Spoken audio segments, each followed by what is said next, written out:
Thomas Frederick Tommy Cooper, March 19, 1921 – April 15, 1984, was a Welsh prop comedian and magician.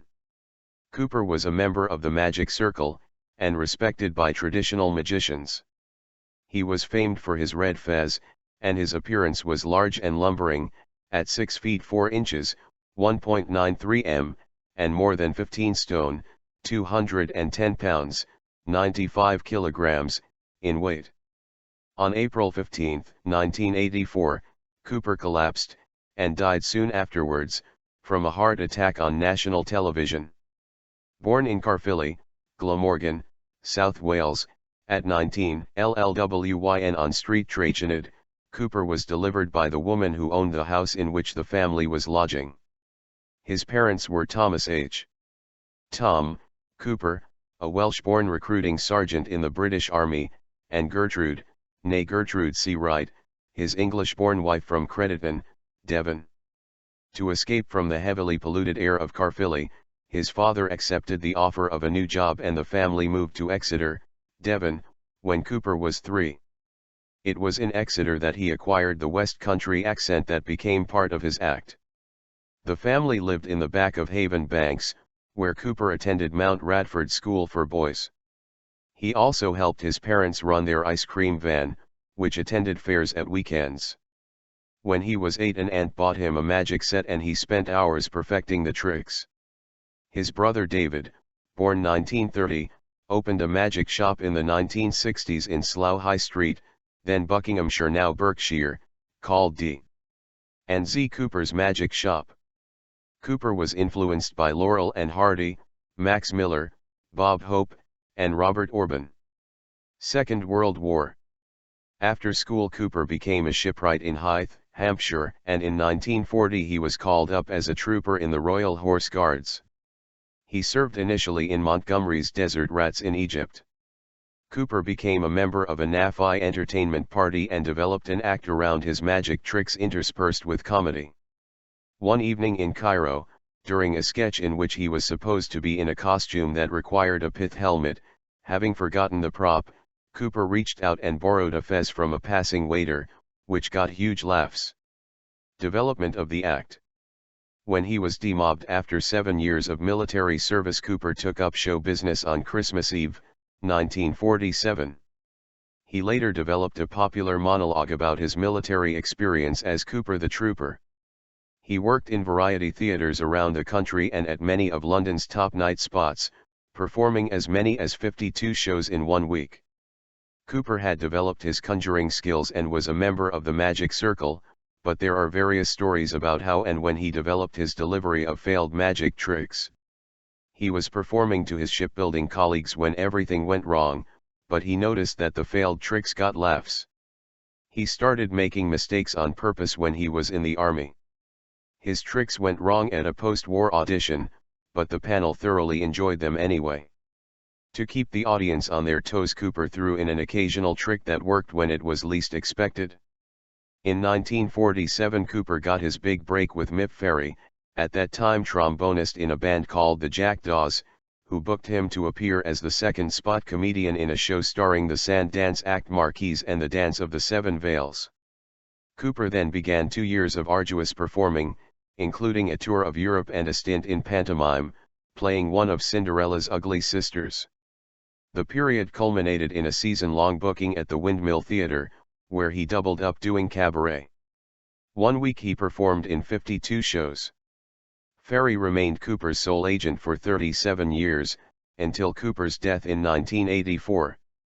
Cooper was supported by a variety of acts, including the vocal percussionist Frank Holder. Cooper rapidly became a top liner in variety with his turn as the conjurer whose tricks never succeeded, but it was his television work that raised him to national prominence. After his debut on the BBC talent show New to You in March 1948, he started starring in his own shows, and was popular with audiences for nearly 40 years, notably through his work with London Weekend Television from 1968 to 1972 and with Thames Television from 1973 to 1980. Thanks to his many television shows during the mid-1970s, he was one of the most recognizable comedians in the world. Cooper was a heavy drinker and smoker, and experienced a decline in health during the late 1970s, suffering a heart attack in 1977 while in Rome, where he was performing a show. 3 months later he was back on television in Night Out at the London Casino. By 1980, however, his drinking meant that Thames Television would not give him another starring series, and Cooper's Half Hour was his last. He did continue to appear as a guest on other television shows, however, and worked with Eric Sykes on 2 Thames productions in 1982. John Fisher writes in his biography of Cooper, "Everyone agrees that he was mean. Quite simply, he was acknowledged as the tightest man in show business, with a pathological dread of reaching into his pocket. One of Cooper's stunts was to pay the exact taxi fare and when leaving the cab to slip something into the taxi driver's pocket saying, 'Have a drink on me.' That something would turn out to be a tea bag." By the mid-1970s alcohol had started to erode Cooper's professionalism and club owners complained that he turned up late or rushed through his show in 5 minutes. In addition, he suffered from chronic indigestion, lumbago, sciatica, bronchitis, and severe circulation problems in his legs. When Cooper realized the extent of his maladies, he cut down on his drinking, and the energy and confidence returned to his act. However, he never stopped drinking and could be fallible. On an otherwise triumphant appearance with Michael Parkinson, he forgot to set the safety catch on the guillotine illusion into which he had cajoled Parkinson, and only a last-minute intervention by the floor manager saved Parkinson from serious injury or worse. Death on a live television show. On April 15, 1984, Cooper collapsed from a heart attack in front of millions of television viewers, midway through his act on the London weekend television variety show Live from Her Majesty's, transmitted live from Her Majesty's Theatre. An assistant had helped him put on a cloak for his sketch, while Jimmy Tarbuck, the host, was hiding behind the curtain waiting to pass him different props that he would then appear to pull from inside his gown. The assistant smiled at him as he collapsed, believing that it was a part of the act. Likewise, the audience gave uproarious laughter as he fell, gasping for air. At this point Alastair Macmillan, the director of the television production, cued the orchestra to play music for an unscripted commercial break, noticeable because of several seconds of blank screen while LWT's master control contacted regional stations to start transmitting advertisements, and Tarbuck's manager tried to pull Cooper back through the curtains. It was decided to continue with the show. Dustin G. and Leigh Dennis were the act that had to follow Cooper, and other stars proceeded to present their acts in the limited space in front of the stage. While the show continued, efforts were being made backstage to revive Cooper, not made easier by the darkness. It was not until a second commercial break that ambulancemen were able to move his body to Westminster Hospital, where he was pronounced dead on arrival. His death was not officially reported until the next morning, although the incident was the leading item on the news program that followed the show. Cooper was cremated at Mortlake Crematorium in London. The video of Tommy Cooper suffering a heart attack on stage has been uploaded to numerous video sharing websites.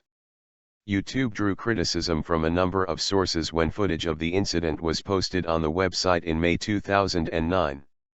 John Bayer of the pressure group Media Watch UK said, "This is very poor taste.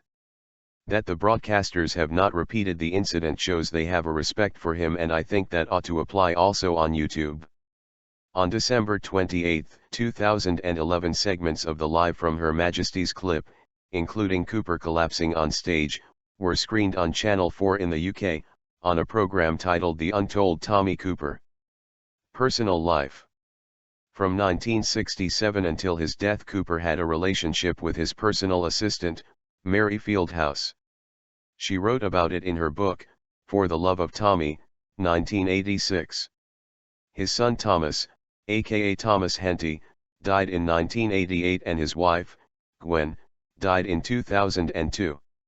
A statue of Cooper was unveiled in his hometown of Caerphilly, Wales, in 2008 by fellow entertainer Sir Anthony Hopkins, who is patron of the Tommy Cooper Society. The statue was sculpted by James Dunn. In 2009, for Red Nose Day, a charity red nose was put on the statue, but the nose was stolen. In a 2005 poll, The Comedian's Comedian, Cooper was voted the 6th greatest comedy act ever by fellow comedians and comedy insiders. He is commonly cited as one of the best comedians of all time, with several polls placing him at number 1. He has been cited as an influence by Jason Manford and John Lydon. In 2012, the British Heart Foundation ran a series of adverts featuring Tommy Cooper to raise awareness of heart conditions. These included posters bearing his image together with radio adverts featuring classic Cooper jokes. Jerome Flynn has toured with his own tribute show to Cooper called Just Like That. In February 2007, The Independent reported that Andy Harries, a producer of The Queen, was working on a dramatization about the last week of Tommy Cooper's life. Harries described Cooper's death as extraordinary in that the whole thing was broadcast live on national television. The film subsequently went into production over 6 years later as a television drama for ITV. From a screenplay by Simon Nye, Tommy Cooper, Not Like That, Like This was directed by Benjamin Caron and the title role was played by David Threlfall. It was broadcast April 21, 2014. Being Tommy Cooper, a new play written by Tom Green and starring Damian Williams, was produced by Franklin Productions and toured the UK in 2013. Hip-hop duo Dan Isak vs Scroobius Pip wrote the song Tommy C, about Cooper's career and death, which appears on their 2008 album, Angles. In 2014, with the support of the Tommy Cooper estate and Cooper's daughter Victoria, a new tribute show Just Like That.